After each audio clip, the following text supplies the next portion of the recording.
আজকে আমাদের বাংলাদেশে কোনো মৌলবী দ্বিতীয় বিয়ে করে ফেসবুকে আবার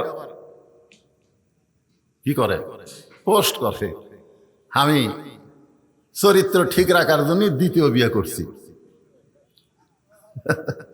সেইটা নিয়ে গোটা বাংলাদেশ ভাইরাল। আরে মৌলানা, তুই দ্বিতীয় কর, তৃতীয় কর, তো ভাইরাল করা লাগবে কেন? বিয়া ভাইরাল করার জিনিস আপনার কন্ত? এমনি তো বাংলাদেশের মানুষ মৌলবী দেখা পারে না, ও আবার ভাইরাল মেরে দিছে। আল্লাহ নবীর সুন্নাত, যতদিন মা খাদিজা জীবিত ছিলেন ততদিন রাসূল দ্বিতীয় কোনো বিয়ে করেন নাই। আপনারা জানেন, যখন নবীর বয়স 25 বছর, তখন মা খাদিজার বয়স হলো 40 বছর। তাহলে 25 বছরের একটা তরতাজা যুবক 40 বছরের একজন বয়স্কা নারীকে বিয়ে করলেন, আর সেই নারী যতদিন জীবিত ছিলেন ততদিন রাসূল দ্বিতীয় কোনো বিয়ে করেন নাই। প্রয়োজনে আপনি দ্বিতীয় বিয়ে করতে পারেন, কিন্তু দ্বিতীয় বিয়ে করা সুন্নত নয়। দ্বিতীয় বিয়ে করা কি নয়? সুন্নত নয়। এক বিয়ে করা হলো সুন্নত, একটা বিয়ে করা হলো সুন্নত। প্রয়োজনে আপনি করতে পারেন, কিন্তু সেটা আবার এত ভাইরাল করার দরকার কি? কোনো গল্পই নাই, একটাই গল্প, খালি হুজুর বিয়ে করছে, দ্বিতীয় বিয়ে করছে, তাও প্রথম বউ আবার গর্ভবতী, বাচ্চা হওয়ার গেছে, আর এই সুযোগে দ্বিতীয় বিয়ে মেরে দিছে। একটু মনোযোগ দিয়ে শোনেন। মা খাদিজা গভীর রাত্রে আল্লাহ নবীর ডান হাতখানা বুকের মধ্যে নিয়ে ছোট বাচ্চার মতন ফুফায় ফুফায় কাঁদতেছেন। রাসূল বলে, খাদিজা, দুনিয়ার সবাই ঘুম পাড়ে, আমি নবীও ঘুম পারি, কিন্তু আপনি কেন কাঁদেন?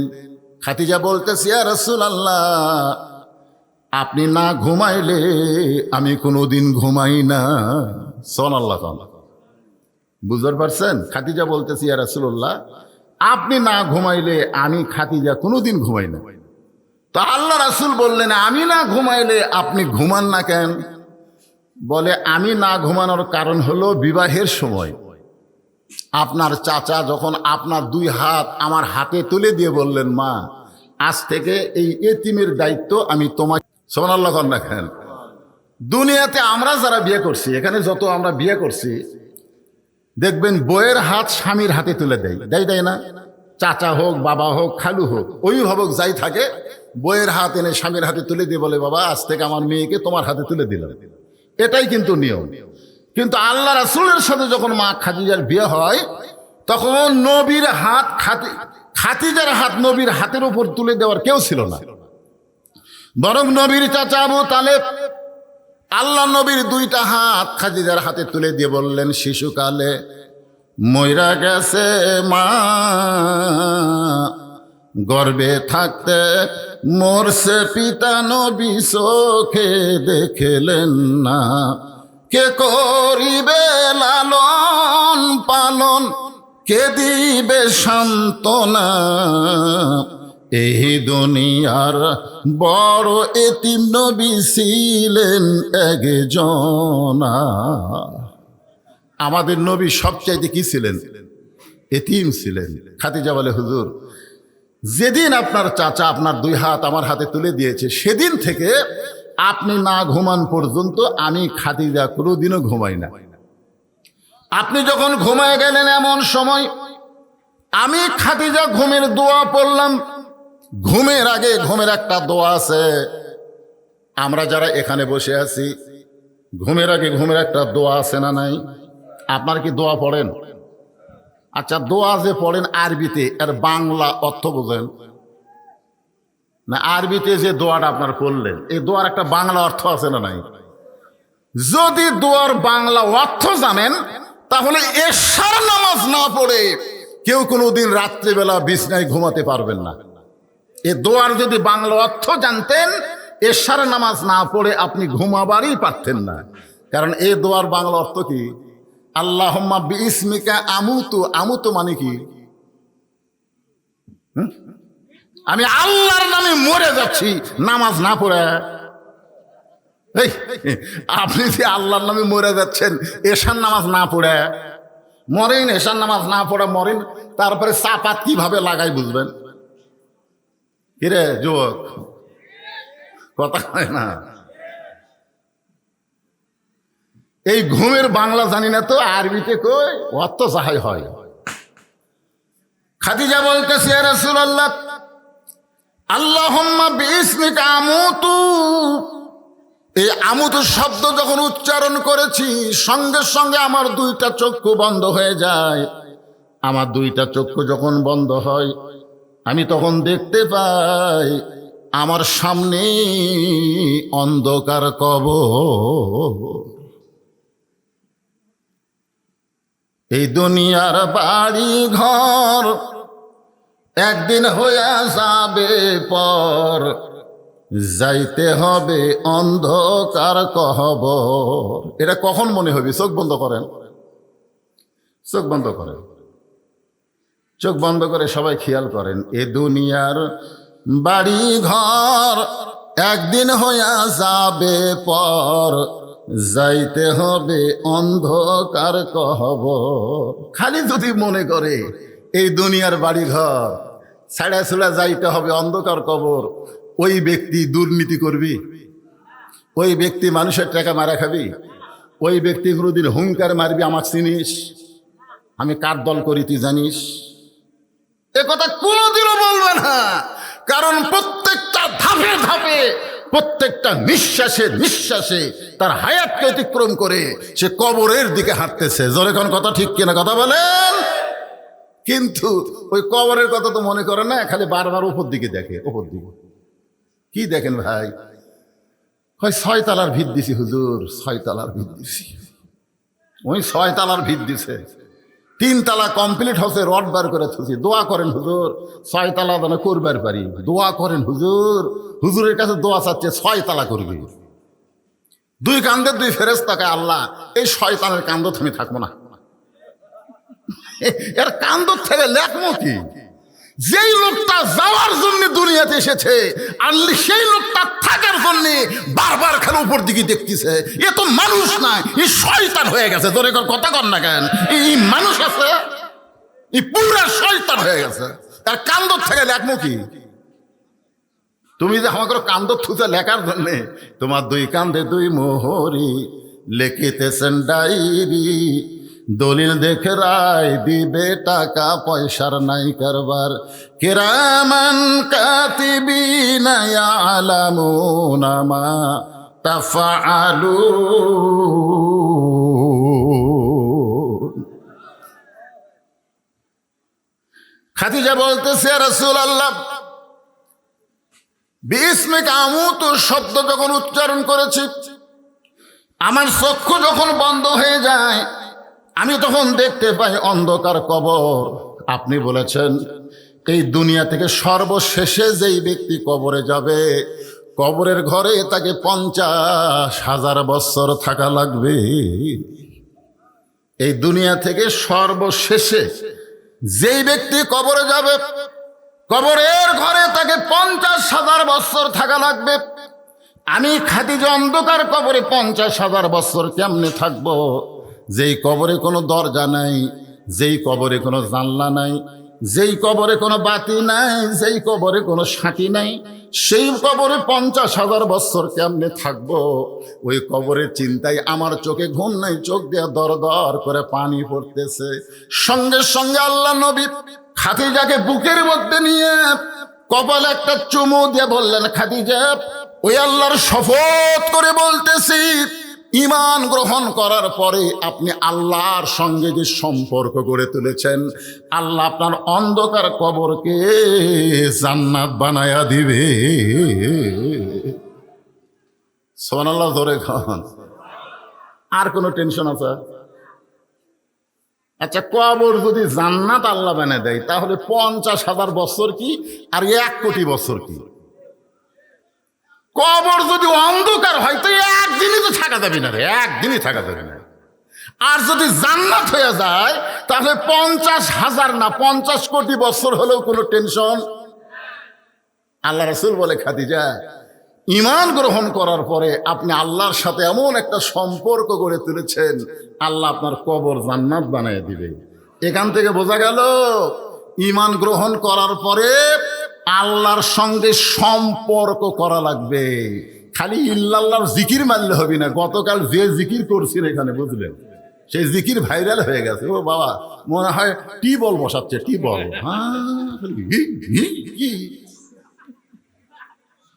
মনে হয় টিউবওয়েল বসাচ্ছে। আগে শ্যালো বসাচ্ছিল না, শ্যালো বসা না। কি মনে কষ্ট দিচ্ছে? ঈমান গ্রহণ করার পরে আল্লাহর সঙ্গে সম্পর্ক করতে গেলে আল্লাহর ইবাদত করতে হবে। ঈমানকে রক্ষা করতে গেলে 1 নম্বর যে ইবাদত করা লাগবে, যে ইবাদত না করলে ঈমানই থাকবে না, সেই ইবাদতের নাম হলো নামাজ। আপনারা বলেন তো, যার নামাজ নাই তার ঈমান আছে? 4টা হাদিস বলি। 1 নম্বর হাদিস হলো লা সালাতা লা ঈমানা, যার নামাজ নাই তার ঈমান নাই। 2 নম্বর হাদিস হলো লা সালাতা লা দীনা, যার নামাজ নাই তার ধর্মই নাই। 3 নম্বর হাদিস হলো বাইনাল আবদি ওয়াল কুফরি তরকুস সালাত, বান্দার কাফেরের মধ্যে পৃথক করা জিনিসটার নামই হলো নামাজ। যারা নামাজ পড়বে তারা হবে আল্লাহর বান্দা, আর যারা নামাজ পড়বে না এরা হলো কাফের। মান তারাকা সালাতু মুতাম্মিদান ফাকাত কাফারা, ইচ্ছা করে একটা ওয়াক্ত নামাজ বাদ দেয়। তবারক পাঠ করতেছেন, করেন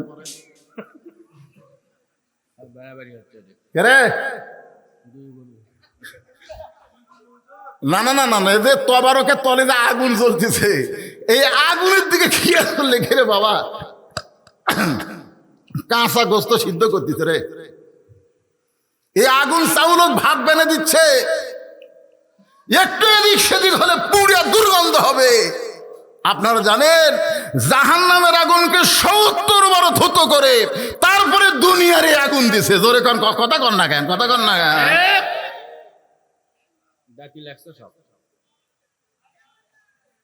মনে কষ্ট নিলে হবে না, কারণ আল্লাহর ওলির মাদারে ওলি এমনি এমনি হয় নাই। আল্লাহর সঙ্গে সম্পর্ক করার কারণেই তো আল্লাহর ওলি হচ্ছে। জোরে কন, কথা ঠিক কিনা?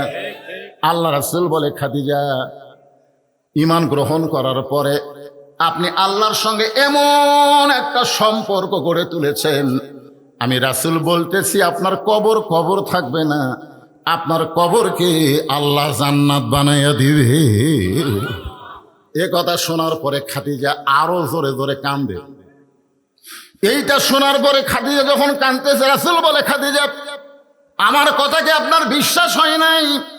আল্লাহ আপনার কবরকে জান্নাত বানায় দিবে, এইটা শোনার পরেও আপনি কাঁদতেছেন, আমার কথা কি আপনার বিশ্বাস হয় নাই? খাদিজা বলে, হুজুর, আপনার কথা আমার বিশ্বাস হয়। রাসূল বলে, তাহলে কান্দার কারণ কি? খাদিজা বলে, হুজুর, আপনার কাছে যদি আমি কিছু চাই আপনি কি আমার দিবেন না? আল্লাহ নবী বললেন, নাউজুবিল্লাহ, নাউজুবিল্লাহ, নাউজুবিল্লাহ। নবী 3 বার বললেন, নাউজুবিল্লাহ, নাউজুবিল্লাহ, নাউজুবিল্লাহ। খাদিজা বলে, ইয়া রাসূলুল্লাহ, আপনার কাছে কিছু চাইলাম আর আপনি নাউজুবিল্লাহ বলার কারণ? নবী বলতেছেন, খাদিজা, ঈমান গ্রহণ করার পরে আল্লাহ ছাড়া নবীর কাছেও চাওয়া যাবে না। ঈমান গ্রহণ করার পরে আল্লাহ ছাড়া নবীর কাছেও চাওয়া, কথা কয় না। মহাস্থানে আগামী বৃহস্পতিবার হবি তো একটা, বৈশাখের শেষ বৃহস্পতিবার হবি না? তাহলে একদল খালি আর মাঝখান থেকে বাবা বাবা। আমি মোস্তাফিয়ার ছাত্র ছিলাম, একবার দেখবার গেছিলাম, যাই মাঝখানে যাই মাঝে মাঝে এল কয়, আমি ওর কাছে যেয়ে বললাম, কে রে বাবা, এরা হুহা করে আর আপনি মাঝে মধ্যে ইল ইল কি? আমার কয়, ইলকে যদি বুঝবার চাও 1 কলকা গাঁজা খাও। তা আমাকে তো ইল বোঝার দরকার নাই, আমাদের আল্লাহ বোঝা লাগবে। জোরে কোন কথা ঠিক কিনা? আমরা কি ইলের দল করি? ইলের দল না। একটু মনোযোগ দেন। খাদিজা বলতেছে, ইয়া রাসূলুল্লাহ, আমি আপনার কাছে যা চাবো তা যদি আল্লাহ দিবার না পারে তাহলে আল্লাহর কাছে চাইয়া লাভ কি? নবী শুন করছে। খাদিজা বলতেছে আমি আপনার কাছে যা চাবো তা যদি আল্লাহ দিবার না পারে তাহলে চাইয়া লাভ কি? বর্তমানে আমরা চাচ্ছি আল্লাহ গাজার মুসলমানকে হেফাজত করো, আমরা বলতেছি আল্লাহ ফিলিস্তিনের মুসলমানকে হেফাজত করো, আমরা এখন বলতেছি আল্লাহ ভারতের মুসলমানকে হেফাজত করো। জোরে কোন কথা ঠিক কি না? কিন্তু আমরা চাওয়ার পরও আল্লাহ যদি হেফাজত না করে তাহলে চাইয়া লাভ কি? কি মনে করতেছেন?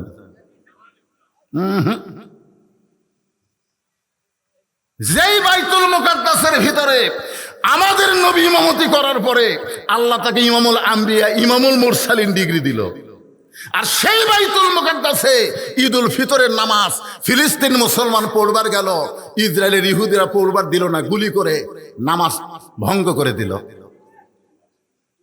কি ভাবতেছেন? আমরা কি বলতেছি না আল্লাহ আল্লাহ আল্লাহকে কাম হবে না? কত চাইছি আল্লাহ সাইদি হুজুরকে হেফাজত করো, এত দোয়া করছি, বাংলাদেশের সব বক্তা, কিন্তু কাম হলো না। তাহলে চাইয়া লাভ কি? আজকে ভারতের মসজিদ পুড়ে দিচ্ছে, মসজিদে আগুন লাগাই দিচ্ছে, মুসলমানের ঘর বাড়িতে দোকানদারি সব জায়গাতে অত্যাচার করতেছে। আপনার কি মতে মুসলমান কি ভগবান ভগবান করতেছে? এ কথা কর না কেন? কি তার আল্লাহ কোটি কোটি মারতেছে।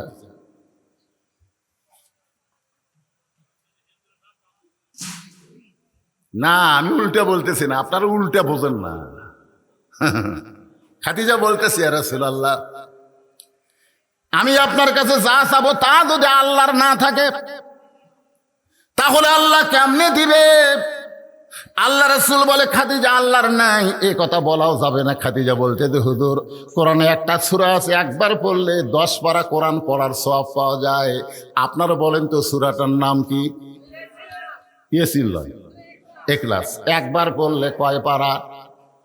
3 বার পড়লে 1 খতম। সবাই আমার সঙ্গে 10 পারা সওয়াবের নিয়তে পড়েন, বিসমিল্লাহির রহমানির রহিম। কুল হু আল্লাহু আহাদ আল্লাহুস সামাদ লাম ইয়ালিদ ওয়ালাম ইউলাদ ওয়ালাম ইয়াকুল লাহু কুফুয়ান আহাদ। এই সূরার মধ্যে কি বলা হচ্ছে? লাম ইয়ালিদ ওয়ালাম ইউলাদ। আল্লাহর কি নাই? এই জানা লাগবে না? আল্লাহর সন্তান আছে, আল্লাহর বাপ মা আছে, আল্লাহর বৌসল আছে, তাহলে আপনি জানবেন না কে? খাদিজা বলতেছে রাসূলুল্লাহ, আমি আপনার কাছে যা চাবো তা যদি আল্লাহ দিবার না পারে, মনে করেন আপনার সাথে আমার বিয়ে হয় নাই। খাদিজা বলতেছে মনে করেন আপনার সাথে আমার বিয়ে হয় নাই, কিন্তু গভীর রাত্রে আমি আল্লাহর কাছে বলতেছি আল্লাহ খাদিজার পেটে একটা বাচ্চা দাও। আপনি বলেন তো আল্লাহ কি খাদিজার পেটে বাচ্চা দিবে? রাসূল বলতেছেন আল্লাহ দিবার পারবে কিন্তু দিবে না। আল্লাহ দিবার পারবে কিন্তু দিবে না, কারণ একজনকে আল্লাহ দিছিল, তার নাম হলো মরিয়ম। জোরে কান, তার নাম কি? আল্লাহ আদমকে তৈরি করেছেন বাপ মা ছাড়া, ঈসাকে তৈরি করলেন বাবা ছাড়া। কিয়ামত পর্যন্ত পুরুষের স্পর্শ ছাড়া আর কোন নারীর পেটে বাচ্চা আসবে না। মরিয়ম আলাইহিস সালামের পর থেকে কিয়ামত পর্যন্ত কোন নারীর পেটে যদি বাচ্চা আসে তাহলে পুরুষের কি লাগবে? কথা কয় না, পুরুষের স্পর্শ লাগবে, সহবত লাগবে। অকথা স্বামী ছাড়া আর পেটে বাচ্চা আসবে না। স্বামী ছাড়াও আসে, যেটা নিয়ে আমাদের মৌলবীর মধ্যেও একটা শুরু হয়ে গেছে। যখন কথা ঠিক কিনা? মৌলানা সাহেব বলছে আমি ওই মেয়েকে স্পর্শ করিনি, আমাকে অন্যায়ভাবে দোষ দেওয়া হচ্ছে, ডিএনএ টেস্ট করেন। বলে টেস্ট ফেস্ট কিছু আগেই মৌলবী ধরে রিমান্ড দিতে, মানে হুজুর দেখলি বুঝতেছেন না। আয় হায় রে! আর এই নিয়ে গোটা বাংলাদেশের যত মহিলা মাদ্রাসা আছে সব মাদ্রাসা বন্ধ করার জন্য বামপন্থীরা উঠে পড়ে লেগেছে। ধরে কথা কর না ভাই, কথা কর না কেন? কত বালিকা আছে, কত বালিকা বিদ্যালয় আছে না নাই? কথা কর না, আছে না নাই? এগুলো বালিকা বিদ্যালয় ভার্সিটিতে এগুলো অন্যায় হচ্ছে না?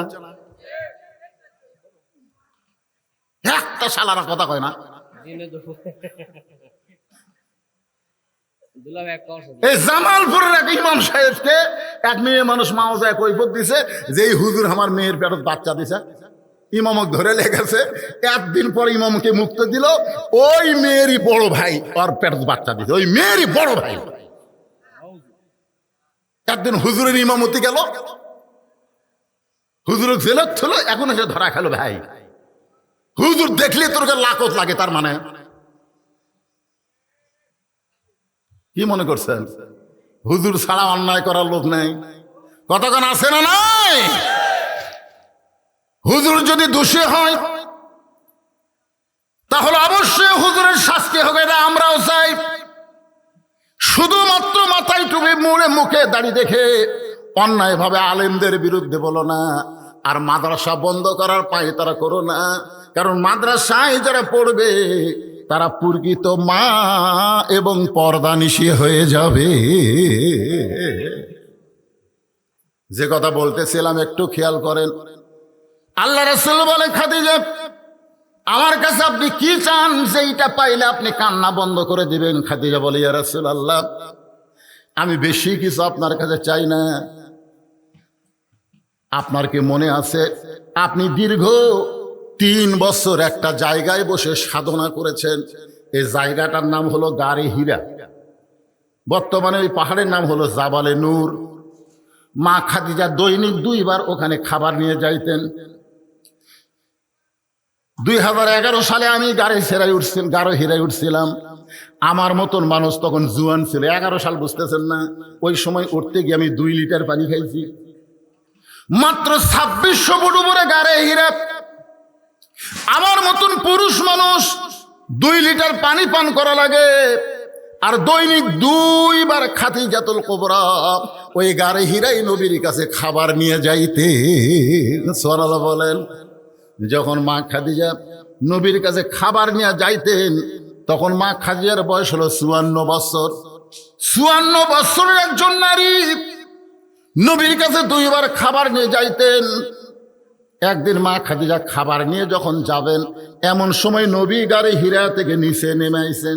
আসার পরে বলতেছে, জাম্বিলুনি, আমাকে কম্বল দিয়া ঢাইকে দাও।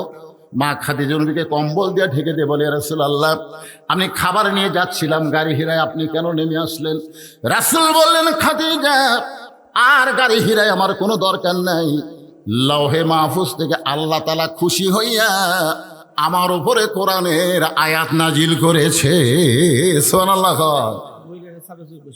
মহিলাগুলো সাবান লাগবে। মায়েরা, আপনাকে তো আমি দেখতে পাচ্ছি না, আপনাকে ওয়াজ হচ্ছে। মা একটু চাপে বসেন, মা সোনার মায়েরা। আগে কাহালু পাড়া, উপাড়াতেই পাড়া, সব পাড়ায় ওয়াজ করতাম, ঠিক কিনা বলেন? এক উলটেরই 5 পাড়া তো ওয়াজ করছি, এমনও বছর গেছে। কিন্তু এখন তার হয় না, এখন সময় কম। আগে চিন্তা খালি কাহালু থানা, এখন সব জায়গা দিয়ে যাওয়া লাগে। এই জন্য মায়েরা তো আমার ওয়াজ সুন্দরই পাচ্ছে না। আজকে আছে, তুলেও দিয়েছে দেরি করে। আমি কিন্তু প্রথম এমপি সাহেবের সময় ছিলাম, কিন্তু টাইমে নিয়ে গেছে আমার, তো এখন ভাই হল। যাই হোক, তা এমন সময় আমাকে তুলে দেওয়া হলো, আমার মায়েরা নাকি বেশি হয়ে গেছে। আপনাদের জায়গা আছে কিন্তু জায়গা নেই। সোনার চান মায়েরা, ও মায়েরা, আপনারা একটু জমে জমে বসেন, চাপে চাপে বসেন। আপনাদের আলোচনা হচ্ছে, একটু সবাই আপনাদের মধ্যেও যদি ফাঁকা থাকে, কিছু লোক বাহিরে আছে, তারা আসবে, একটু চাপে চাপে বসেন। ভাই সবাই একটু চাপে চাপে বসেন, আর একটু জিকির করেন। মায়েরাও চাপেন, বাবারাও চাপেন। লা ইলাহা, যাদের সামনে ফাঁকা আছে তাকে বলতেছি চাপেন, সবাইকে না। লা ইলাহা ইল্লাল্লাহ, লা ইলাহা ইল্লাল্লাহ, লা ইলাহা, লা ইলাহা ইল্লাল্লাহ মুহাম্মাদুর রাসূলুল্লাহ সাল্লাল্লাহু। আপনাকে কি শিক্ষা দিলাম? আমল করবেন এখনই। যখনই নবীর নাম উচ্চারণ হবে, সঙ্গে সঙ্গে সংক্ষিপ্ত দরুদ সাল্লাল্লাহু আলাইহি ওয়াসাল্লাম পড়াও সারা। আপনার নামে ফেরেশতারা মদিনায় নবীর রওজা মোবারকে পৌঁছে দেওয়াও সারা। বিশ্বাসে মিলাই বস্তু, তর্কে বহুদূর। আপনাদের বিশ্বাস হচ্ছে না? বিশ্বাস হয় না? হ্যাঁ, যখনই দরুদ পড়বেন সাথে সাথে নবীর রওজায় দরুদগুলো পৌঁছা যাবে। মনে বড় আশা ছিল আমি যাব মদিনা। গানটা শুনলে চোখ দিয়ে পানি আসে। আরব সাগর পাড়ি দিব নাই কই আমার তরি, পাখি নই যে উড়ে যাব, পাখি নই যে উড়ে যাব, ডানাতে ভর করি আমার সাহাদ আছে, সাধ্য যে নাই করি কি উপায়। মনে বড় আশা ছিল আমি যাব মদিনায়। ইমাম মালিকের বাড়ি ছিল মক্কায়, নবীর প্রেমে ছুটে গেল মদিনায়। যতদিন ইমাম মালিক মদিনায় ছিলেন ততদিন জুতা স্যান্ডেল পায়ে দেবার পারেন নাই। মদিনার মাটি নিজের গায়ে মাখতেন আর বলতেন, মদিনা রে, আমি মানুষ না হইয়া যদি তোর বুকের মাটি হইতাম আমার জীবন ধন্য হয়ে যেত। ইমাম মালিক মদিনার মাটি নিজের গায়ে মাখতে মাখতে একদিন কাঁদতে কাঁদতে বেহুশ হয়ে পড়ে যায়। ওই বেহুশ অবস্থায় দেখতে পাই নবী আর রওজার মধ্যে নাই, ইমাম মালিকের শিওরের পাশে দাঁড়িয়ে গেছে। আল্লাহ নবী ডাকতে বলে, আব্দুল মালিক, এমন করে কান্দিস না, এমন করে কান্দিস না। এ মদিনা একদিন ইয়াসরিব ছিল, মদিনা ছিল না। আমি নবীকে কোলে নেওয়ার কারণে হয়েছে মদিনা। আমার মহব্বত যার কলিজার মধ্যে থাকবে, আমার সুন্নত আদর্শ যারা পালন করবে, আমার প্রতি বেশি বেশি যারা দরুদ পড়বে, তারা মদিনায় আসতে না পারলে কি হবে? আমি নবী যাব তার ভাঙ্গা বাড়িতে দেখা দেওয়ার জন্যে। এই জন্য নবীর মহব্বতে নবীর প্রতি দরুদ শরীফ পড়বেন। যেই কথা বলতেছিলাম একটু খেয়াল করেন। খাদিজা বলে, ইয়া রাসূলুল্লাহ, যেই জুব্বা পরা অবস্থায় কোরআনের 5টা আয়াত আল্লাহ আপনার প্রতি নাজিল করেছে, আপনি গাড়ে হীরা থেকে আসার পরে ওই জুব্বাটা যত্ন করে রাখা দিয়েছেন। আমি মাঝে মধ্যে দেখি আপনি জুব্বাটা বের করেন, আবার চুমু দিয়া জুব্বাখানা জুব্বার জায়গায় রাখে দেন। আমার বড় লোভ হয়েছে, আমি খাদিজা যখন মরে যাব ওই জুব্বাটা আমার কাফনের কাপড় হিসাবে দিয়া দিবেন। ওগো আল্লাহর নবী, আমি খাদিজার 2 নম্বর চা হলো, কিছুই চাইনি দুনিয়াতে, কিছুই চাইনি দুনিয়াতে। আমার 2 নম্বর চা হলো, আমি মরে যাওয়ার পর আপনার পবিত্র হাত দিয়া আমার দেহখানা কবরের ঘরে নামায় দিবেন। ওগো আল্লাহর নবী, আমার 3 নম্বর চাহিদা হলো, কবরে মাটি দিয়া সবাই যখন চলে যাবে কেউ থাকবে না, মাটি দেওয়ার পর কেউ থাকবে না। আপনার যতই আপন হোক না কেন, মাটি যখন দেওয়া হবে তখন সবার মধ্যে একটা বুঝ আল্লাহ তৈরি করে দিবে। আর থাকিস না রে, মাটি দেওয়া হয়ে গেছে, চলে যা চলে যা। খাদিজা বলে, রাসূলুল্লাহ, সবাই যখন চলে যাবে এমন সময় মুনকির নাকির ফেরেশতা আল্লাহ কবরের মধ্যে পাঠায় দিবে। কবরকে লক্ষ্য করে, কবরবাসীকে লক্ষ্য করে 3টা প্রশ্ন করবে। আমি খাদিজাকে মুনকির নাকির 3টা প্রশ্ন করলে আমি উত্তর দিবার পারবো না, আমার পক্ষ থেকে আপনাকে একটু উত্তর দেওয়া লাগবে। হুজুর, এই 3টা চাওয়া যদি আপনি আমার পুরা করেন তাহলে আর কবরকে নিয়ে আমি কোনোদিন কাঁদবো না, আর কবরের জন্য আমার চোখেও কোনোদিন পানি আসবে না। সঙ্গে সঙ্গে আল্লাহ নবী খাদিজাকে বুকের মধ্যে নিয়ে কপালে একটা চুমা দিয়ে বলে, খাদিজা, ওই আল্লাহর শপথ করে বলতেছি, আমার আগে যদি আপনার মৃত্যু হয় তাহলে আপনার 3টা চাওয়াই আমি পুরা করব ইনশাআল্লাহ। জোরে কার সুবহানাল্লাহ। আপনারা বলেন তো, এই জায়গায় আল্লাহ নবী কত বড় গুরুত্বপূর্ণ কথা বলেছে। কথাটা হলো, আমার আগে যদি আপনার মৃত্যু হয়। এই কথার দ্বারা নবী বুঝাইলেন কে কখন মরবে এটা আল্লাহর নবীও জানে না। কথা কন না কেন? আমাকে কতগুলো লোক ক্ষমতার ফিয়ের ফেলে আর নামার কথা খেয়াল থাকে না। এত সালের আগে আমাকে নামাইকে, এরকম কথা আমরা শুনেছি। জোরে কথা কন না কেন ভাইজান? হ্যাঁ, তো ইজ্জু মান তাশা ওয়া তুযিল্লু মান তাশা বিয়াদিকাল খায়র ইন্নাকা আলা কুল্লি শাইইন কাদির। এখন 5 তলা বিল্ডিং এর উপরে 1.5 লাখ টাকার খাট, 12,000 টাকার কম্বল পড়ে, তেমন চাদর দিয়ে রাত 9টার সময় বলতেছে আমার বাড়ি আমার ঘর আমাক নামাইকে, আমার বাড়ি আমার ঘর আমাক নামাইকে, রাত 9টার সময়। কান্দের ফেরেশতা বলতেছে আল্লাহ, ঘুমের আগে যে দোয়া পড়া লাগে সে দোয়া না পড়ে যে কথা কয়ে ঘুমাইছে, এক নামানার কেউ নাই। আল্লাহ বলতেছে দেখা যাক। ফেরেশতার সাথে আল্লাহর কথা হয়েছে। আল্লাহ বলে দেখা যাক। রাত 3টার সময় একটা ভূমিকম্প আছে। জোরে কোন কি কম্প? খালি বিল্ডিং একটু একটু লড়ে উঠছে। যে লোক কইছে আমাক নামাইকে, ওই এত ফোর্সে নামছে, কম্বলের মধ্যে লঙ্গি পরার টাইম পাইবে। ফেরেশতারা বলতেছে আল্লাহ নামাইলা নামাইলা, তাই বলে ন্যাংটা করে নামালা। আমাদের বাংলাদেশে 41 সালের আগে নামাইকে, 24 সালে আল্লাহ তারে ন্যাংটা করে নামায় দিছে। জোরে কথা কন না কেন ভাইজান? অহংকার করেন না। এখান থেকে বাড়ি যাওয়ারই কোনো গ্যারান্টি নেই। সে বুকও হাত দেখায় আমাকে চিনিস কি? আল্লাহ রাসূল বলতেছেন খাদিজা, আমার আগে যদি আপনার মৃত্যু হয়, এই কথার দ্বারা নবী বুঝাইলেন কে কখন মরবে এটা আল্লাহর নবীও জানে না। মা খাদিজা দুনিয়া থেকে বিদায় নিলেন। দুনিয়া থেকে বিদায় নেওয়ার পরে আল্লাহ নবী তাকায় দেখে খাদিজার পেট থেকে নবীর মাধ্যমে আল্লাহ 4টা মেয়ে দান করেছেন। খাদিজার পেট থেকে নবীর মাধ্যমে আল্লাহ কয়টা মেয়ে দিছে? এই নবীর উম্মতের এই 4টা মেয়ের নাম জানেন? বড় মেয়ের নাম হলো জয়নাব। নবীর উম্মত হিসাবে নবীর মেয়ের নাম জানা আমাদের দরকার আছে না নাই? দরকার আছে না নাই? আপনি ভারতের কুন্ডে মুখ্যমন্ত্রী তালাপতি না কি পতি একটা হচ্ছে, আমি কই তালাপতি মানুষের নাম আপনি চিনবেন না, আমরা চিনি। আগে বলে সিনেমার নায়ক ছিল, এখন মুখ্যমন্ত্রী হচ্ছে। ওলার নাম ঠিকই জানেন যে নবীর 4টা মেয়ের নাম নবীর উম্মত হিসাবে না জানলে নবীর সুপারিশ কেমনে পাবেন? 4টা নাম খেয়াল করুন। বড় মেয়ের নাম হলো জয়নাব। বড় মেয়ের নাম কি?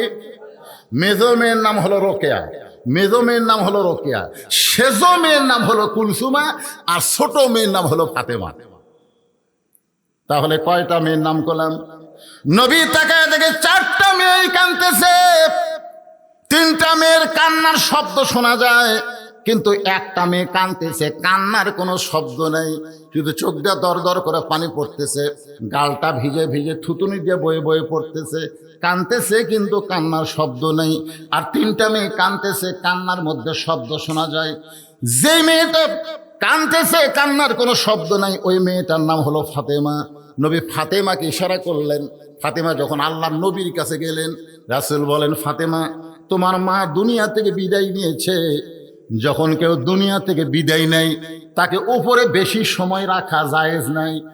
আল্লাহ রাসূল বলেছেন 3টা কাজ তোমরা দেরি করো না। একটা কাজ হলো মানুষ মারা গেলে তাকে দাফন করতে তোমরা দেরি করবে না। 2 নম্বর কাজ হলো ছেলে মেয়ে যখন বিয়ের বয়স হয়ে যাবে তখন বিয়ে দিতে তোমরা দেরি করো না। ওই কামায় ধান্দা করো না, আমার ছেলে মেয়ে কি করে খাবি, এ ধান্দা তোমার করা লাগবে না। এ ধান্দা কার? আরো জোরে বলেন। আমামিন দাব্বাতিন ফিল আরদি ইল্লা আলাল্লাহি রিজকুহা। পৃথিবীতে এমন কোনো বিচরণশীল প্রাণী নাই যার রেজেকের ব্যবস্থা আল্লাহ করেনি। আপনি বাপ মা হয়ে রেজেকের ব্যবস্থা করতেছেন, টাকা বানিয়ে দিবেন, টাকা দিবেন, ওই টাকা অন্য জায়গায় উড়ে দিবেন। এই জন্য রাসূল বলেছেন ছেলে মেয়ের যখন বয়স হয়ে যাবে বিয়ে দিতে তোমরা দেরি করো না। 3 নম্বর হলো কোনো ঋণগ্রস্ত মানুষ টাকা যদি হাতে আসে তাহলে ঋণ পরিশোধ করতে তোমরা দেরি করবে না। কয় কাজে দেরি করা যাবে না? এই 3টা খেয়াল আছে, আমলের নিয়তে খেয়াল করে শোনেন। আল্লাহ রাসূল বলে ফাতেমা রে, তোমার মা দুনিয়া থেকে বিদায় নেওয়ার আগে আমাকে 2টা ওসিয়ত করেছে। ও ফাতেমা, 1 নম্বর ওসিয়ত হলো তোমার মাকে তুমি গোসল করাতে হবে, তোমার মাকে তুমি গোসল করাতে হবে। 2 নম্বর ওসিয়ত হলো তোমার মাকে তুমি কাফনের কাপড় পরাতে হবে। ফাতেমা বলতেছে, বাবা আমার আরো 3টা বোন আছে, ওই 3টা বোনকে নিয়ে আমি মাকে গোসল করাতে পারবো না, ওই 3টা বোনকে নিয়ে কি আমি মাকে কাফনের কাপড় পরাতে পারবো না। আল্লাহ রাসূল বলে, ফাতেমা তোমার মা আমাকে ওসিয়ত করেছে তুমি একা একাই তোমার মাকে গোসল করান লাগবে, তুমি একা একাই তোমার মাকে কাফনের কাপড় পরাতে হবে। ফাতেমা বলতেছে, বাবা আমি একা একা যদি আমার মাকে গোসল করাই, আমি একা একা যদি আমার মাকে কাফনের কাপড় পরাই, তাহলে আমার আরো 3টা বোন হয়তো মনে কষ্ট পাবে। আল্লাহ রাসূল বললেন, কে কষ্ট পাইলো, কে মন খারাপ কইলো, এটা দেখার উপায় নাই, ওসিয়ত পালন করা হলো ওয়াজিব। ওসিয়ত পালন করা কি? তাহলে মরার আগে ওসিয়ত করা দরকার আছে না নাই? কথা কয় না রে, আমরা মরবো না, সবাই মরবো না, তাহলে মরার আগে ওসিয়ত করার দরকার আছে না নাই? 1 নম্বর ওসিয়ত হলো, আপনারা মরার আগে ওসিয়ত করবেন, আমি মরে গেলে কোনো বেনামাজি যেন আমার কবর না খোঁড়ে। দেখছেন দেখছেন, আর কথা কয় না। একেবারে এই কথাটা কি খুবই খারাপ কথা। হা কর না কেন, হা কর না কেন? মরা লাগবি না? আল্লাযী খলাকাল মাউতা ওয়াল হায়াতা লিয়াবলুয়াকুম আইয়ুকুম আহসানু আমালা। আজকের ওয়াজি হচ্ছে সুন্দর আমল, সুন্দর আমলের পরীক্ষা হবে। তো মরার পরে সুন্দর আমল কি? বিড়ি খায় কবর খোঁড়া? আপনারা হয়তো বলবেন, হুজুর আমাকে কবর খোঁড়ার লোক ওরা ছাড়া নাই। এটা ভুল কথা। দুনিয়ার বাড়ি করতে গিয়ে, দুনিয়ার একটা বাড়ি থাকা যাবে না, সেই 3 তলা বাড়ি করতে গিয়ে যদি আপনি ভালো মিস্ত্রি খোঁজেন, কে রে বাড়ি ঘর করতে, ভালো বাড়ি করতে গিয়ে 3 তলা 4 তলার ভিত দিয়ে বিল্ডিং বানাবো, ভালো মিস্ত্রি কুটি আছে রে? তখন কয় ভালো মিস্ত্রি তো একজন কাছে মুসলিম আছে রে, মুসলিম রে, ধাওয়াপাড়ার মুসলিম রে। কে তোমার উলটের লোক ধাওয়াপাড়া চালে গিয়ে উলট নাই? দুনিয়ার বাড়ি বানাতে ধাওয়াপাড়ার মুসলিম লাগে, আর যেই কবরে 50,000 বছর থাকবেন সেই কবরের ঘর বানাতে কি ভালো ভালো মিস্ত্রির দরকার নাই? কথা কোন দরকার আছে না নাই? মানেন বা না মানেন, শোনেন, তারপরে যাই খুঁড়ি খুঁড়ুক, পুকুর খুঁড়ুক না কবর খুঁড়ুক, যা করে খুঁড়ুক, এরা তার কবর খুঁড়তেছে না। ইমাম গাজ্জালি বলেছেন, কোন ব্যক্তি 40টা কবর খুঁড়লে সে আল্লাহর ওলি হয়ে যাবে। 40 কবর খুঁড়তে খুঁড়তেই ওর মৃত্যুর কথা এত বেশি মনে হবে, ওই লোক দ্বারা আর কোনো খারাপ কাজ হবে না, আল্লাহর ওলি হবে। এখন 40 কে ওরা 4000 কবর খুঁড়ে সীমার হচ্ছে, সীমা।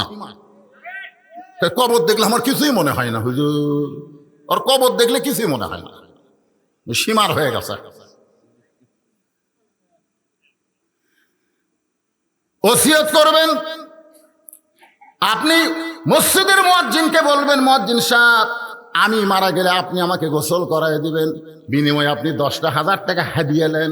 মুয়াজ্জিন বলতেছে, বাবা কে কখন মরবে আমি তো জানি না, তোমার আগে যদি আমি মরে যাই, বলে আপনি যদি মরে যান আমি মাফ করে দিলাম, কিন্তু আপনাকে 10,000 টাকা হাদিয়া দিলাম, আপনি আমাকে গোসল করাবেন।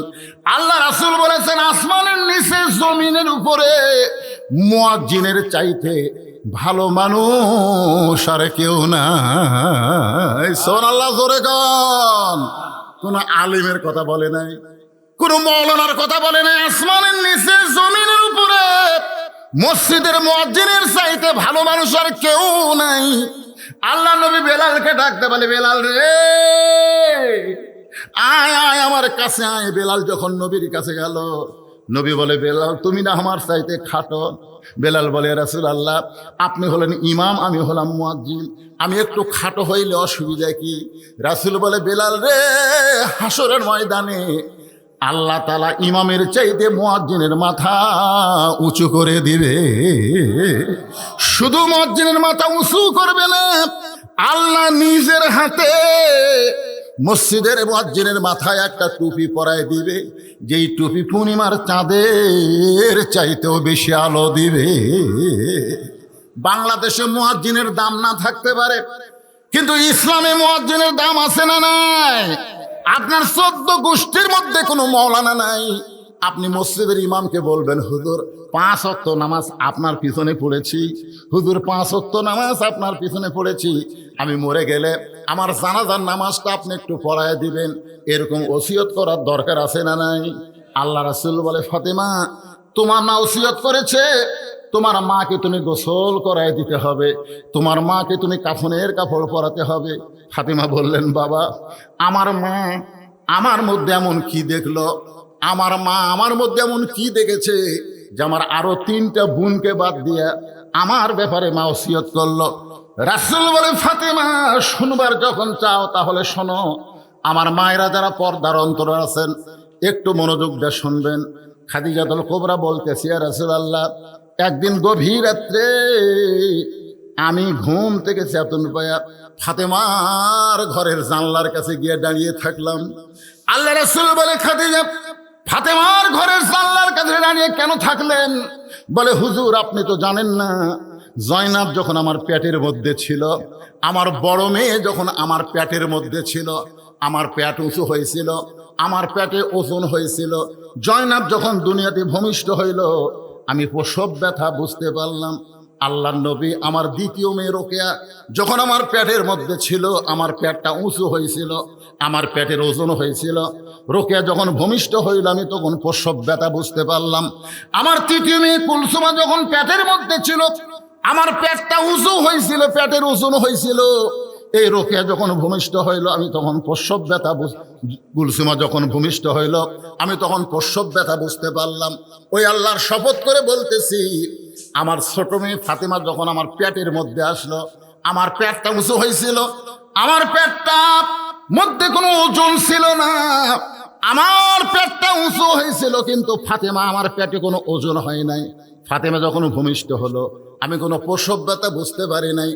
ধাত্রী ছাড়া আমার মেয়ে ফাতেমা যখন দুনিয়াতে আসলো, আমি খাদিজা নজর করে দেখি ফাতেমা তার কষি 2টা হাত দিয়া তার ইজ্জত এভাবে ঢেকে দুনিয়াতে জন্ম নিয়েছে।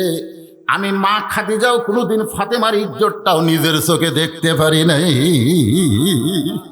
রাসূল বলে, ফাতেমা এই কারণেই তোমার মা তোমাকে ওসিয়ত করেছে, যাও তোমার মাকে গোসল করায় দাও।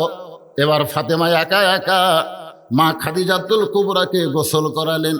একা একা গোসল করানোর পরে আল্লাহর নবীর কাছে এসে বললেন, বাবা গোসলটা যখন শেষ হয়ে গেল, তাহলে এখন আমার মাকে কাফনের কাপড় পরাতে হবে। যেই কাফনের কাপড়ের কথা বলেছে, এমন সময় আল্লাহর নবী ওই তাকের মধ্যে তাকের মধ্যে ওই জুব্বাখানা রেখেছিলেন, ওই জুব্বাটা এনে ফাতেমার হাতে বললেন, মা এই জুব্বাটা তোমার মাকে কাফনের কাপড় হিসাবে পরাইয়া দাও।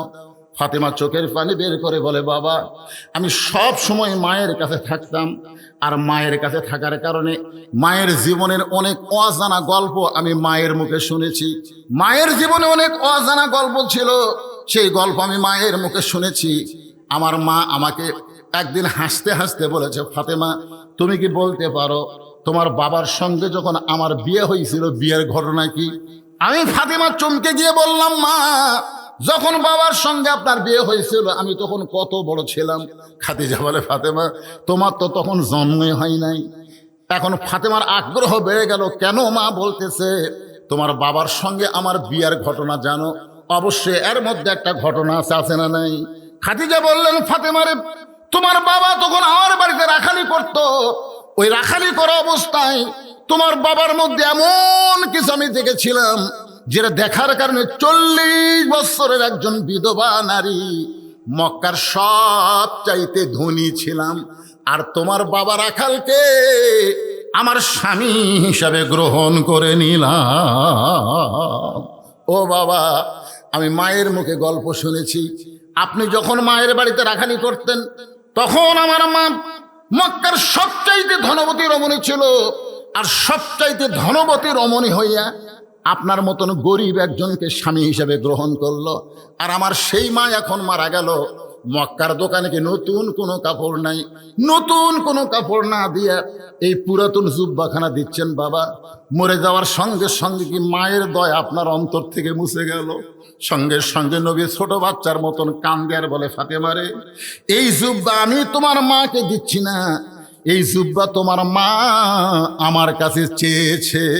ফাতেমা বললেন, বাবা এই পুরাতন জুব্বার মধ্যে এমন কি আছে যেইটার কারণে আমার মা আপনার কাছে চাইছে? আল্লাহ রাসূল বলে, ফাতেমা এই জুব্বা সাধারণ কোনো জুব্বা নয়, এই জুব্বার সঙ্গে আল্লাহর কোরআনের সম্পর্ক রয়েছে। লিল্লাহে তাকবীর। আল্লাহর কোরআনের সম্পর্ক যার সঙ্গে থাকে, আপনারা বলেন তো তার দাম কম না বেশি? আরো জোরে কম। আপনারা কার সাথে সম্পর্ক করবেন? আল্লাহর সাথে সম্পর্ক করবার গেলে আগে এটার সাথে করা লাগবে। কি মনে করতেছেন? না, এই কোরআনের সাথে সম্পর্ক না করে আপনি আল্লাহর সাথে করবেন? কি মনে হয় আপনাকে? একই গাছের কাঠ দিয়ে তিনটা জিনিস বানাচ্ছে, একটা গাছের কাঠ দিয়ে তিনটা জিনিস বানাচ্ছে, একটা হলো খাট, একটা সোফা, আর একটা হলো রেহাল। আপনারা বলেন তো এই তিনটার মধ্যে দাম বেশি কার? কে? হ্যাঁ, দেখছেন রেহালের উপরে কোরআন শরীফ রাখে। হঠাৎ একদিন কোরআন শরীফ লিবার দেয়া অসতর্ক মুহূর্তে রেহালটা পায়ের কাছে পড়ছে, রেহাল তুলে 3 বার চুমা খাচ্ছে, 3 বার। রেহাল বলতে কে রে খাট, এ সোফা, আমরা তো 3 জন একই গাছের মধ্যে ছিলাম রে, তো আমি পায়ের কাছে পড়লি আমার 3 বার চুমা খায়, তোর কে খবর কি?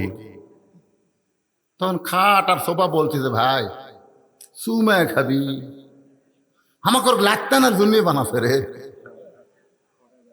খাট আর সোফা কান দেওয়ার কে ভাই তোর এত দাম কি জন্যে? রেহাল বলতেছে, আমার দাম হলো আমার সাথে কোরআনের সম্পর্ক, আর তোরা কম দামি হওয়ার কারণ হলো তোদের সাথে মানুষের সম্পর্ক।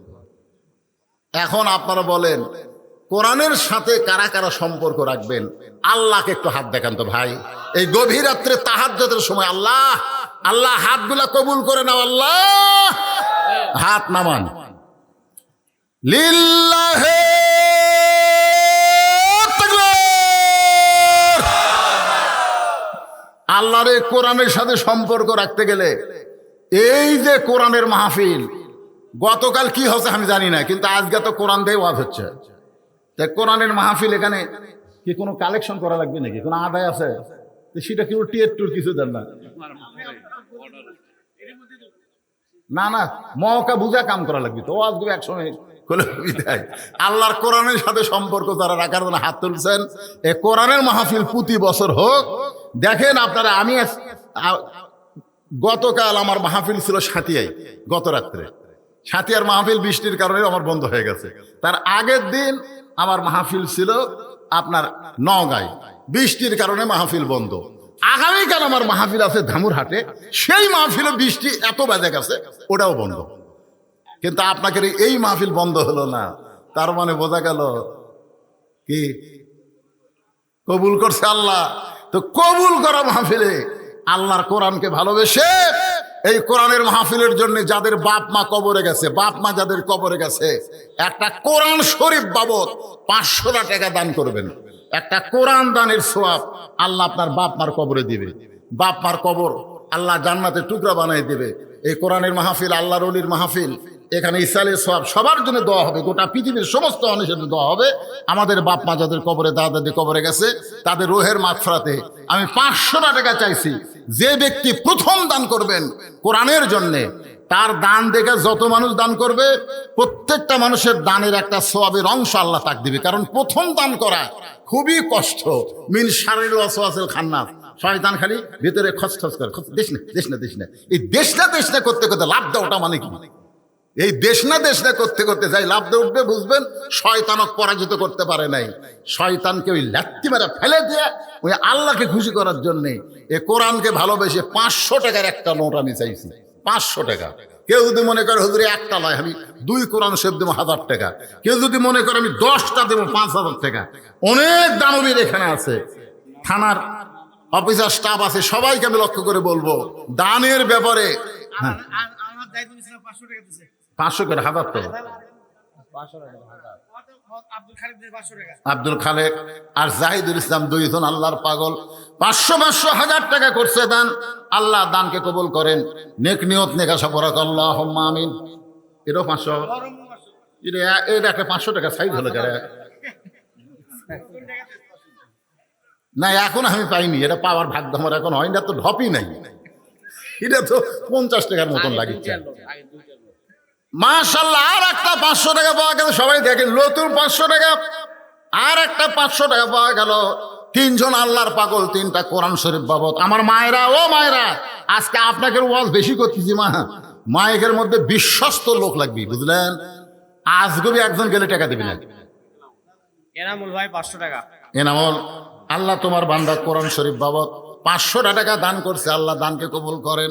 আল্লাহ নেক নিয়ত নেক আশা পড়া করেন। বাপ মা যদি কবরে যায়, এই দানের ওসিলায় আল্লাহ বাপ মার কবরকে জান্নাতের টুকরা বানায় দেন। সবাই বলে আল্লাহুম্মা আমিন। হ্যাঁ, দেন দেন দেন দেন। মোহাম্মদ আলী 500, সাংগঠনিক মোহাম্মদ আলী 500 এটা 1000 টাকা তো 1000 500 কোন কে? মোহাম্মদ আলী না মোহাম্মদ আলী? সাংগঠনিক মোহাম্মদ আলী। সাংগঠনিক কি সম্পাদক? সাংগঠনিক সম্পাদক, সাংগঠনিক খেলে খেলে হবে। সাংগঠনিক সম্পাদক মোহাম্মদ আলী 1000 টাকা ধরে বলেন মারহাবা। আল্লাহ 1000 টাকা দান করেছে 2টা কোরআন শরীফ বাবদ। আল্লাহ দানকে কবুল করেন। আল্লাহ নেক নিয়ত নিগাসা পড়াক আল্লাহুম্মা আমিন। কবুল করো, কবুল করো। মোদের কামনা দানকারীকে দিবেন জান্নাত, আল্লাহ নিরাশ করবেন না। মেয়েদের মধ্যে আদায় করা লাগবে তো গেছে, মায়েরা দিয়ে দেন। বাপ মা যাদের কবরে গেছে, বাপ মা রুহের মাগফিরাতে দোয়া হবে। মা আল্লাহর রাস্তায় যিনি যা পারবেন, আপনাদেরও চাপা করে আদায় করা লাগবে না। এমনি অনেক আদায় হয়ে গেছে, দেখেছেন না? গরু জব করে ভাত তরকারি না পোলা হচ্ছে, তারপর বিরিয়ানি হচ্ছে, বুঝতেছেন না? আপনাকে যদি বিরিয়ানি পাক হচ্ছে, আপনাদের কাছে চাদর যাবে, রুমাল যাবে, খুশি মনে। আল্লাহর কোরআনকে ভালোবেসে যিনি যা পারবেন আল্লাহর রাস্তায় দিবেন। এই চাদর রুমাল নিয়ে আপনারা ভিতরে ঢুকে যান, পিছন দিক থেকে ঢুকে যান, সবাই বার করেন। বাবা, হতে পারে জীবনের শেষ দান, এখান থেকে বাড়ি যাওয়ারই তো গ্যারান্টি নাই। তারপরে জীবনের শেষ দান মনে করে আল্লাহর রাস্তায় দান করবেন। সবাই দান করবেন। দানকারী গো পিতা মাতা, সুখের আইকো কবরে, নূরের টুপি পরাইয়া ওঠাবেন রোজ হাসরে। হ্যাঁ, না না, যাই যা পারে দিয়ে দেখ। বিড়িবাদ আমরা বেচা ফেলে দেবো না, অসুবিধা কি? যাই যাই যা পারে একে আদায় করবার নামেরই গান লোক নাই। ভিতরে নামেন, ভিতরে নামেন। এই যারা বসে আছেন কমিটির লোকজন, ভিতরে নামেন। এখন রাত বাচ্চা করে দেখা লাগবে না? 1টা বার হয়ে গেছে, অনেক রাত হয়ে গেছে। মানুষগুলো ওয়াজ শুনবে, তবারক নিবে, বাড়ির যা ঘুমাবে, তারপর ফজরের নামাজ আবার জামাতের সঙ্গে আদায় করা লাগবে, বুঝতেছেন না? বাবা ভিতরে নামো, চাদর গামছা নিয়ে নামো, নামো।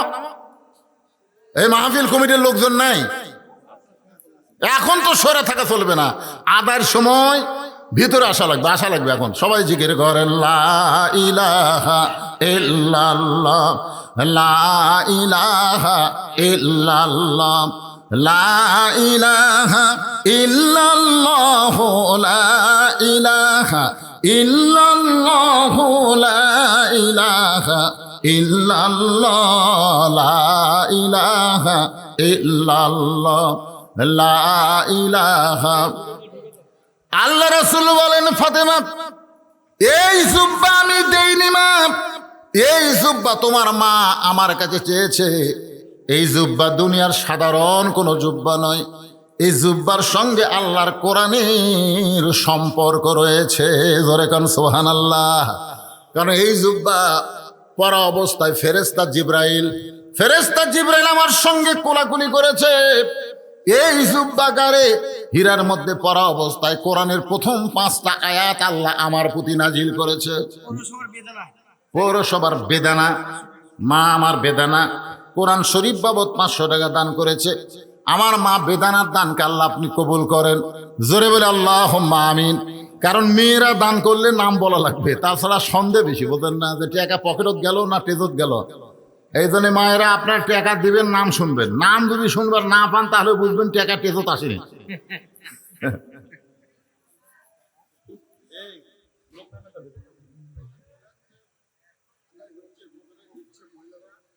এখানকার কথা বলতেছি, মহিলার তাদের হচ্ছে। এটা নামেন ইমদাদুল হক খোকন 500 টাকা কোরআন শরীফ বাবদ দান করছে। আল্লাহ দানকে ও যে ব্যাগলা ঘুরতেছে, ওটাকে আপনাকে লোক তে এক ব্যাগকে আর ব্যাগ নাই, ব্যাগের অফ করছে। সবিলা সবিলা মেয়ে মানুষ সবিলা সবিলা মা আমার কোরআন শরীফ বাবদ 500 টাকা দান করেছে। মা সবিলার দানকে আল্লাহ আপনি কবুল করেন। মাশাআল্লাহ। কি নাম? হ্যাঁ, পরিবানু মা আমার কোরআন শরীফ বাবদ 500 টাকা দান করেছে। আল্লাহ পরিবানুর দানকে আল্লাহ আপনি কবুল করেন। আল্লাহুম্মা আমিন। মা ফাতেমা জুব্বাখানা নিয়ে মা খাদিজাকে পরানোর জন্য রওনা দিচ্ছেন।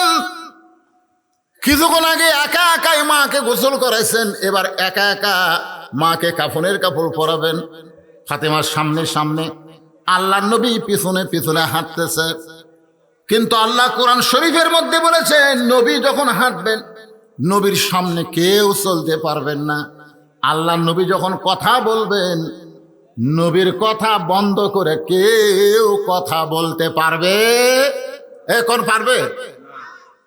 নবীর কথা বন্ধ করে কথা বলা যেমন নাজায়েজ, বক্তারা যখন ওয়াজ করে বক্তাদের ওয়াজ বন্ধ করেও কথা বলা যাবে না, কারণ বক্তা তো বক্তা না। আল উলামা ওয়ারাসাতুল আম্বিয়া, আলেমরা হলো নবীর ওয়ারিস। এটা সহিহ হাদিস। ধরে কোন কি হাদিস? আর আল্লাহ কোরআনে বলেন ইন্নামা ইয়াখশাল্লাহ মিন ইবাদিহিল উলামা। আর সে আলেম ওয়াজ করতে করতে যেই অতিথি আসে মাইক কাড়লে দিয়ে দে। না, আজকের কথা বলতেছি না, অনেক জায়গা। বস তুই পাগলা।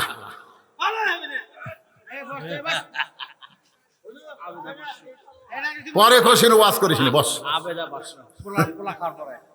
আবেদা একজন মা আমার কোরআন শরীফ বাবদ 500 টাকা দান করেছে। মা আবেদা দেখ, মেয়ে মায়েরাই বেশি দান করতেছে রে। হায় হায় রে, মরদ গুলোর টাকা নাই, সব টাকা মায়ের হাতে চলে গেছে। আমার মা আবেদা কোরআন শরীফ বাবদ 500 টাকা দান করেছে।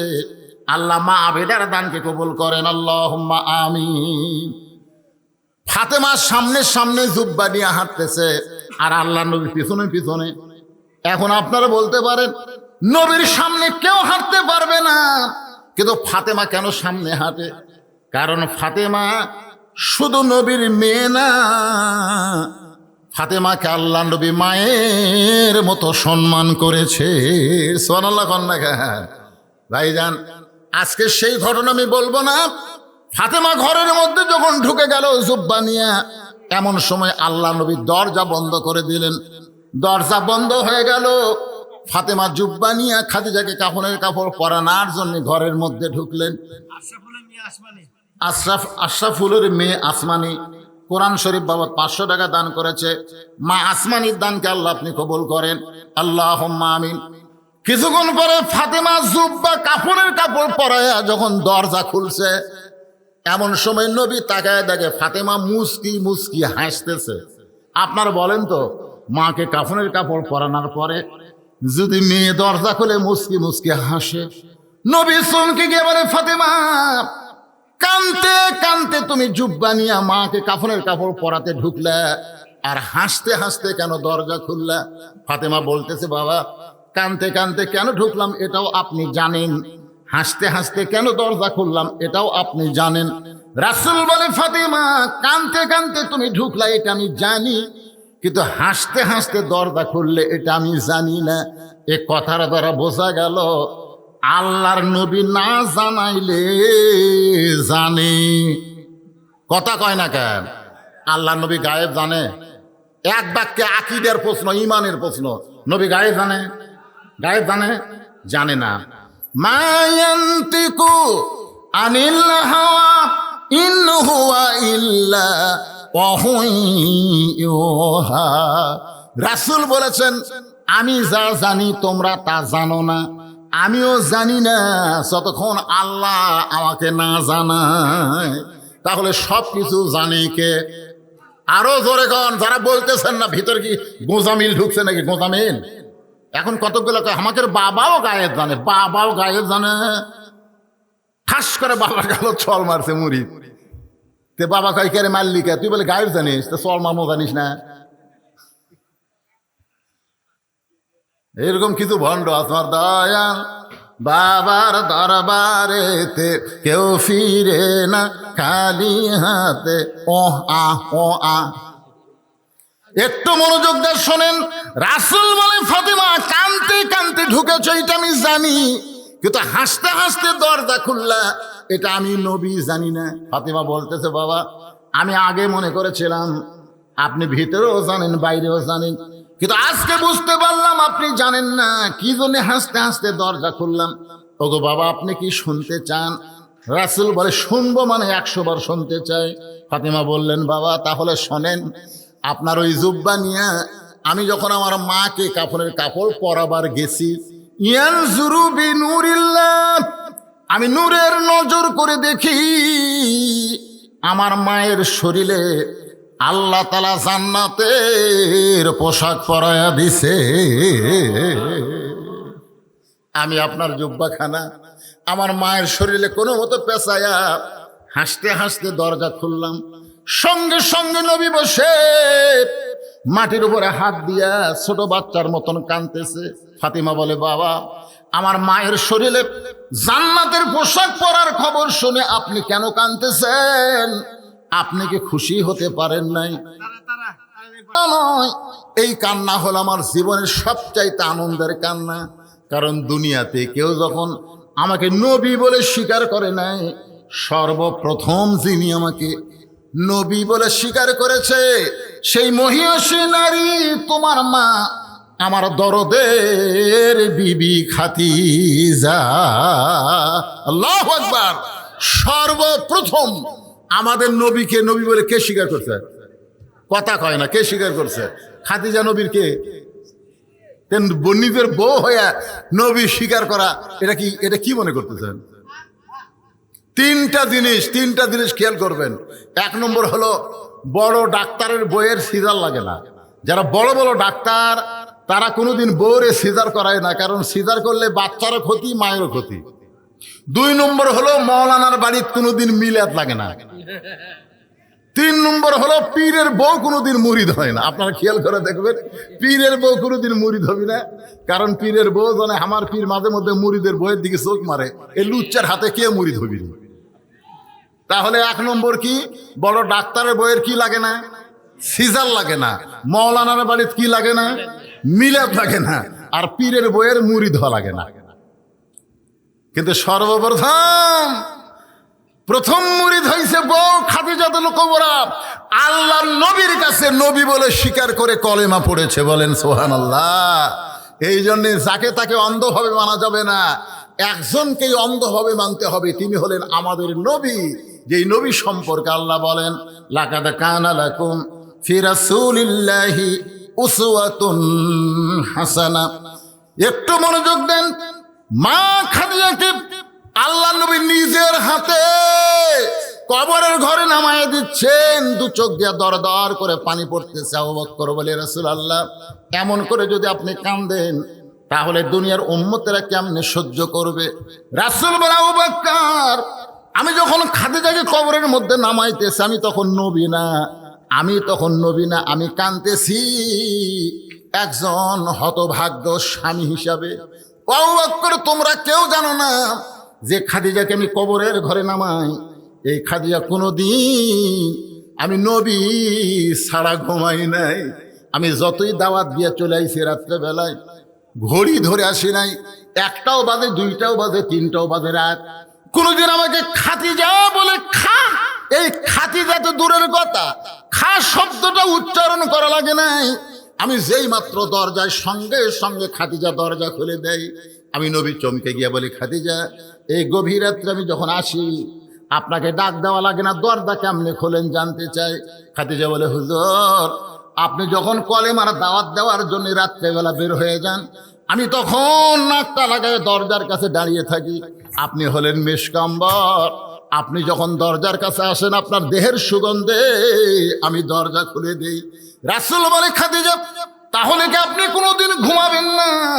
খাদিজা বলে হুজুর ওই দিন একলা ঘুমাবো, ওই দিন আমি খাদিজা একলা ঘুমাবো যেদিন আমার মৃত্যু হবে। আজকে খাদিজা একলা ঘুমায় গেছে, আমি নবীর মন চাইলেও আমি খাদিজার সঙ্গে ঘুমাতে পারতেছি না। কবরে মাটি দেওয়ার পরে সবাই যখন কবর ছেড়ে চলে গেছে, নবী আমার খাদিজার কবর ছাড়েন না। ঘন্টার পর ঘন্টা চলে যায়, খাদিজার কবর নবী ছাড়েন না। আল্লাহ মুনকির নাকিরও কবর পাঠায় না। এক সময় নবী ডাকতে বলে, আল্লাহ আমার খাদিজার কবরে কি মুনকির নাকির পাঠাবেন না?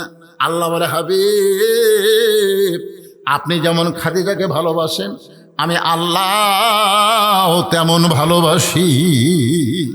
নবী চমকে গিয়ে বলে, আল্লাহ আপনি খাদিজারে কি জন্য ভালোবাসেন? আল্লাহ বলতেছেন, আল্লাযী খালাকাল মাউতা ওয়াল হায়াতা লিয়াবলুয়াকুম আইয়ুকুম আহসানু আমালা ওয়া হুয়াল আজিজুল গাফুর। সবচাইতে সুন্দর আমল হলো মৃত্যুকে সামনে বিশ্বাস করে। আমাদের সকলের সামনে মৃত্যু আছে না নাই? এ কথা কোন আছে না নাই? এখান থেকে বাড়ি যাওয়ার গ্যারান্টি নাই রে পাগলারা। এখন ধান্দা করতেছেন, পোলার ধান্দা করতেছেন, পোলা দিবি, পোলা দিবি। ম্যাক ট্যাক যতই করুক কোনো টেনশন নাই, কোনো টেনশন করবেন না। বলে ম্যাক ট্যাকের দিকে আপনার তাকান না, আল্লাহর দিকে তাকান। ওয়াজ শেষ হয়ে গেছে। যে কথাটা আমি বলতেছি, আল্লাহ বলতেছে, হাবিব দুনিয়াতে যে কবরের কথা স্মরণ করে চোখের পানি দিয়ে বালিশ ভিজে দেয়, তার জন্য কবরে মুনকির নাকির লাগে না। আমি আল্লাহ তার পক্ষে উত্তর দিয়ে দেই। জোরে কান সুবহানাল্লাহ। তাই দুনিয়া থেকে আমরা সবাই চলে যাব ভাইজান। যাওয়ার আগে আমরা সাইজ হয়ে যেন যাবার পারি, আল্লাহ যেন সে তৌফিক দান করে। সকলে বলে আল্লাহুম্মা আমিন। আস্তাগফিরুল্লাহ পড়েন, আস্তাগফিরুল্লাহ রব্বি মিন কুল্লি জামবি ওয়া তুবু ইলাই লা হাওলা ওয়ালা কুওয়াতা ইল্লা বিল্লাহিল আলিয়্যিল আযীম। আল্লাহুম্মা আমিন। আল্লাহুম্মা আনতাস সালাম ওয়া মিনকাস সালাম তাবারাকতা ইয়া যাল জালালি ওয়াল ইকরাম। আয় আল্লাহ তাআলা, সেই মাগরিবের পর থেকে রাত প্রায় 1:30টা বাজতেছে, এই দীর্ঘ সময় পর্যন্ত তোমার বান্দা বান্দিরা আরামের বাড়ি ঘুমকে বাদ দিয়া কোরআন হাদিসের মহাব্বত কলিজার মধ্যে নিয়ে এই জান্নাতের বাগানে বসে বসে দীর্ঘ সময় আলোচনা শোনার শেষে আমি গুনাহগারের সঙ্গে রহমতের দরজায় ফকির হয়ে দোকানে হাত তুলেছে। মেহেরবানি করে আজকের মাহফিল আমাদের সকলের হেদায়েতের জন্যে, নাজাতের জন্যে, জান্নাতের জন্যে কবুল করো। এই মাহফিলের শুরু থেকে শেষ পর্যন্ত যত আলোচনা হয়েছে আল্লাহ মেহেরবানি করে ত্রুটি বিচ্যুতি মাফ করে যা হাদিয়া মঞ্জুর করো সোনার মদিনায় নবী পাকের রওজা মোবারকে কবুল করে নাও। তামাম আম্বিয়ায়ে কেরাম, আসহাবে কেরাম, উম্মাহাতুল মুমিনিন, শহীদ শহীদান, জান্নাতুল বাকি, জান্নাতুল মা সহ পৃথিবীর যত গোরস্থানে যত মুর্দা শুয়ে আছে আল্লাহ সকলের কবরকে জান্নাতের টুকরা বানায় দাও। আমরা যারা হাত তুলেছি, আমাদের দরদের বাপ মা যাদের কবরে গেছে আল্লাহ মেহেরবানি করে বাপ মার কবরকে জান্নাতের টুকরা বানায় দাও। আয় আল্লাহ তাআলা, আজকের মাহফিলের কষ্ট করে মেহনত করে এত সুন্দর আয়োজন যারা করলো তাদের সকলকেই জান্নাতি কবুল করে নাও। আয় আল্লাহ তাআলা, এই থানার ভারপ্রাপ্ত কর্মকর্তা সহ থানার যত স্টাফ রয়েছে আমাকে অত্যন্ত মহব্বত করে আল্লাহ, ওসি সহ, সেকেন্ড অফিসার সহ, তদন্ত অফিসার সহ যতগুলো স্টাফ রয়েছে আল্লাহ সকলকেই তুমি কবুল করো। আজকের মাহফিলের সম্মানিত সভাপতিকে আল্লাহ তুমি কবুল করো, প্রধান অতিথিকে কবুল করো। আয় আল্লাহ তাআলা, বিশেষ অতিথিদের কবুল করো। আল্লাহ যত সুদীজন, যত ভাইজান যারা এই দান করেছে, যারা এই মাহফিলকে সুন্দর করার জন্য খরচ করেছে, শ্রম দিয়েছে, আল্লাহ সকলকেই তুমি কবুল করো। আজকেই দেখলাম এমপি সাহেব একটা রাস্তার উদ্বোধন করলো, আয় আল্লাহ একটা ফোয়ারার উদ্বোধন করলো। আল্লাহ আল্লাহ এইরকম মাহফিলকে সুন্দর করার জন্য তুমি তাকে সুন্দর হিসেবে কবুল করে নাও। আল্লাহ কে কোন নিয়ত করে হাত তুলেছে আল্লাহ সকলের নেক নিয়ত, নেক আশাকে তুমি কবুল করো।